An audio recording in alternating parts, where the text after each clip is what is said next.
came up to me. They were very charming, talked to me, told their story was very interesting, and they offered me a beer. And that's the first mistake, right? I accepted a beer from a stranger. Fell asleep at one point and woke up 12 hours later, and my stuff was gone. What's up, everybody? Andrew here, back with another street interview. We picked this guy off the street. This is Sam. He owns a business in Medellin. He's been living here forever, seems like. We're gonna get all the details, so stay tuned.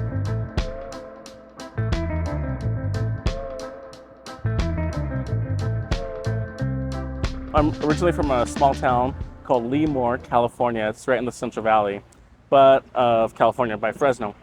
But I moved around. So I lived about 10 years in Arizona and then went to Boston for a couple of years before finding Medellin. Okay, and when did you find Medellin? What year? About 10 years ago. I first came here in 2013 in December, and I came here to study Spanish. Just fell in love with the place. Went back to the States, worked a little bit on a political campaign, actually. We didn't win, so then I'm like, well, what am I going to do next? And I said, no, I was really happy in Medellin, so I'm going to go back there. Tell us, what are some of the pros and cons of living in Medellin? Let's start with the pros. Let's talk about the pros. I mean, look at this. Like, it's just green. It feels like you're in a jungle. This is how I describe it to my friends. We're not in the jungle, but it feels like that because we're not used to these types of plants and whatnot. But it's a city that is just so green. It's clean. It's modern.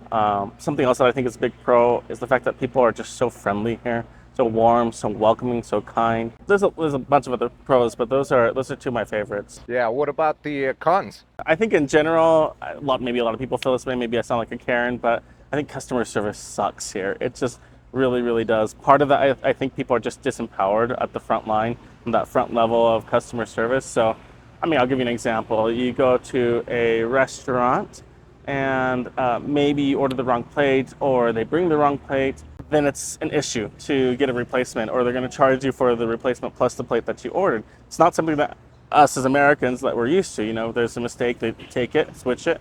But here, oftentimes that server has to pay for that mistake themselves. And so, there's just not a culture of allowing people to make mistakes and empower people to sort of make decisions that just ultimately result in happy customers. One of the other things that I just can't stand about this place, to be quite honest, although I love Medellin, let me just say this, is that this culture of no dar papaya. It's kind of hard to explain it, but basically it's to say you shouldn't put yourself in a position to become a victim of a crime. So for me, it feels very much like a blame the victim, or it's used that way. It just sometimes comes across, as dismissive when somebody actually is the victim of a crime and needs help. I know that you have a business here. I haven't talked to you about it for a long time because I haven't seen you in a while. Well, I haven't seen you, but what are you up to? On the channel, what I promote the most is the Medellin Masterclass, which is basically a relocation type service for people that want to move down here. So if you guys do want to move down here, make sure to check out the link on the description, click it, and you can learn all about it. There's a free webinar. It's awesome.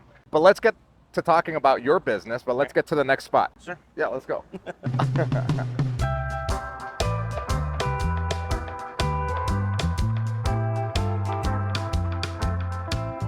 Let us know, what is your business about? Yeah, actually, I started a gay travel company. It's really the only full-service gay travel company that's here in Colombia, offering sort of the complete package to customers, mostly from the United States or anywhere from outside of Colombia, who want to come and explore Colombia in a safe and secure and a fun way. Out in Colombia is the name of the company. But also, I do want to mention that we've soft launched another sort of brand.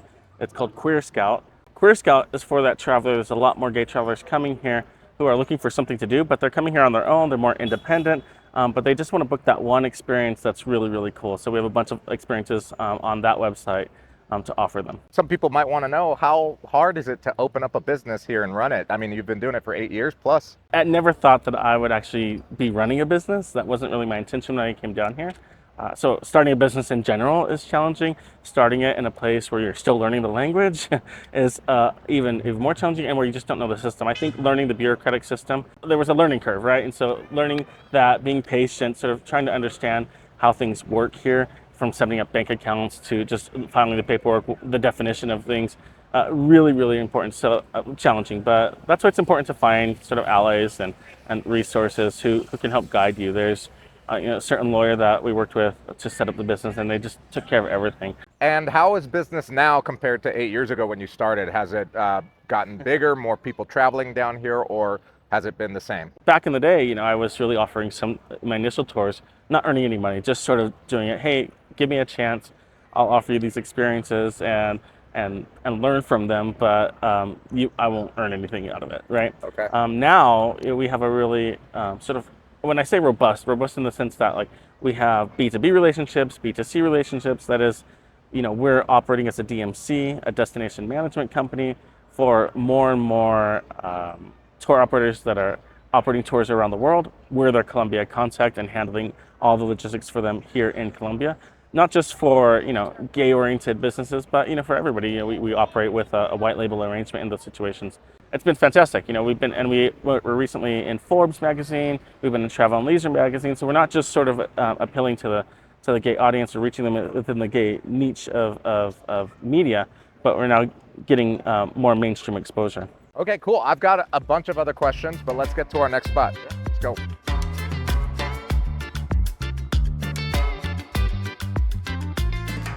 You gotta stop touching me off camera. Got all uncomfortable. All right.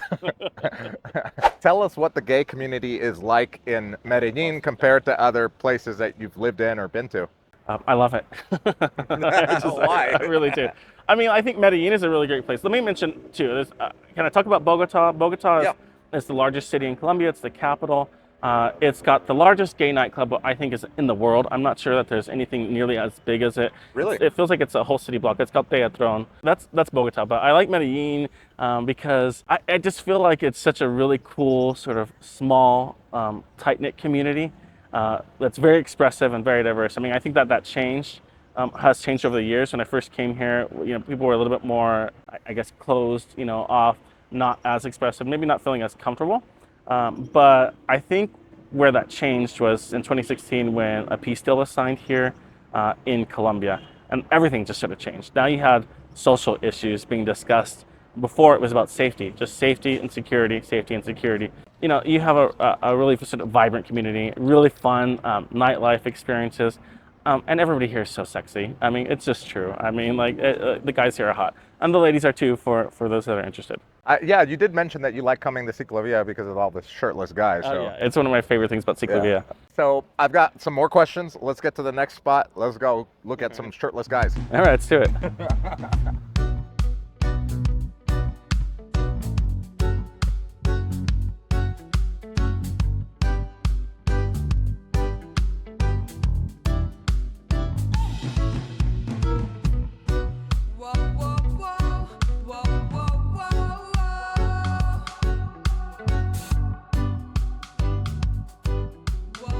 How safe do you feel in Medellin? So I feel really safe here in Medellin, even though I have had, some encounters, some issues. But the truth is, I think overall, like, it's a very, very safe place to be. I mean, look, we're all walking openly in the public street here.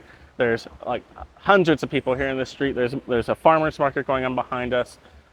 This isn't the image that people normally think of when they think of Medellin. They think of danger, right? Oftentimes. I mean, have you ever been robbed? Have you ever been drugged or anything like that? I mean, and it's interesting because the U.S. Embassy has this warning that, hey, if you go out on dates, you might get drugged and robbed. Like I said, it actually did happen to me. You got drugged and robbed? I did, yes, yeah, for sure. Okay, tell us we need to hear about this. I mean, it was a long time ago. I was a young, sort of naive guy. I was actually out on a date, but I got really, really bored. We were in some sort of traditional musical place. I didn't really like the music. The guy really wasn't paying attention to me because I was like the third wheel on the date that I was on because he brought his friend and they were socializing. So I decided to take some air outside, and that's when somebody saw me as a target, came up to me. They were very charming, talked to me, told their story was very interesting, and they offered me a beer. And that's the first mistake, right? I accepted a beer from a stranger. And he started to drug the drink there with I guess a roofie. I'm not sure what's in it, but so I started to make bad decisions from that point on. Went back to my place. There were some signs that I guess now looking back I should have recognized. But we went back to my place. He continued to put drugs in the drink, and then I fell asleep at one point and woke up 12 hours later, and my stuff was gone. Like I had 2 computers, my cell phone, everything was taken out of my wallet. At least I had my ID. But he left me with that, but all my electronics and stuff he had left. So, it happened. I ended up going to the hospital. I didn't have a way of communicating. with anybody. I didn't have money. I didn't have sort of anything, and I didn't have really a way to get to the hospital. So one of the police officers volunteered to drive me to the hospital. But before I left, I said, I need to let somebody know that I'm going to this hospital. And so I used a roommate's computer. I was renting basically like an Airbnb, a room in an Airbnb at the time. This computer was from like Sweden or something. So the keyboard was totally different, totally than what I was used to. And I'm writing a Facebook message to let people know, hey, contact my mom, let her know where I'm going. And it came out totally like messed up. People were actually commenting, this doesn't sound like Sam, but it was me. And fortunately, there was one person who a few people that saw it, but one person in particular back in the States who saw it, and that is the current mayor of Phoenix right now. She was a city councilwoman. Her name is Kate Gallego. She contacted her then husband, Ruben Gallego, who was my congressman, who now is a senator-elect. He happened to be in Colombia at the time with the congressional delegation supervising the peace process and was with the embassy staff. So he reached out to me, contacted me, offered support, offered embassy support. It was really, really amazing. And here's another reason why. It's because I worked on the political campaign that opposed him in the primary, and my job was to bash him.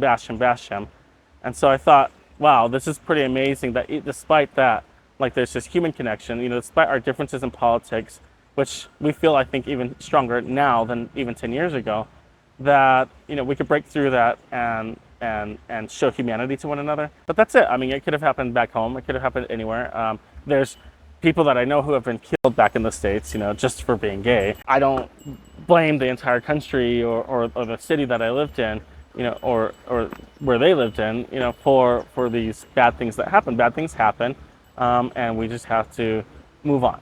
Thank you for sharing that story. I think it's important, like you said, for people to understand that it's not all rainbows and fucking butterflies out here and shirtless men running around. But there's a lot of that. What would your advice be to someone that's maybe sitting back in the United States or maybe somewhere else in the world, watching this and being like, man, I want to change my life and I want to move to Medellin? You got to come here and sort of see it firsthand, experience it, just the day-to-day life, and make sure that it's right for you. I think that's the case wherever you move. You got to make sure that it's a fit for you. When I first came here, I spent 3 months here studying Spanish and being a tourist, and so it was really, really cool, and that's why I fell in love with the place. So come down here and see if you fall in love with the place. Sam, thank you so much for being an amazing guest. All of his contact information is in the description below, guys. Make sure to check it out. Show him some love. We'll see you guys in the next video.